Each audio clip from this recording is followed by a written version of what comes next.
નમસ્કાર, રાજનીતિ સંદેશ ન્યૂઝમાં આપનું સ્વાગત છે। રાજુલા પંથકમાં મેઘરાજાની મેઘમહેર, ચોતરા ગામે ધોધમાર વરસાદથી નદીઓમાં ઘોડાપૂર આવ્યું।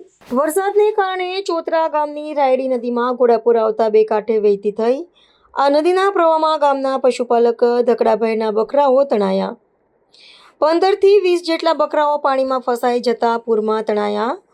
નદીમાં પ્રવાહમાં ગયેલા બકરાને બચાવવા જતા પશુપાલક પણ પાણીના પ્રવાહમાં તણાઈ જતા થયો આબાદ બચાવ। ગ્રામજનોએ પશુપાલકને હેમખેમ રીતે બચાવી નદીમાંથી બહાર કાઢ્યા।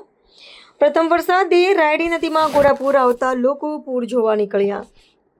અને હાલ અતિ ભારે વરસાદના કારણે ચોતરા ગામની અંદર રાયડી નદીની અંદર દેવપૂજક સમાજના બકરા તણાયેલા છે અને અવિરત વરસાદના કારણે બકરા બસાવવા જતા ભાઈ પોતે પણ તણાઈ જતા 200-250 મીટરથી દૂરથી પોતે નીકળી ગયેલ છે બહાર, હેમખેમ પાછા આવી ગયેલ છે અને એના બકરા 20 થી 25 જેટલા બકરાઓ નદીના પટની અંદર તણાઈ ગયેલા છે।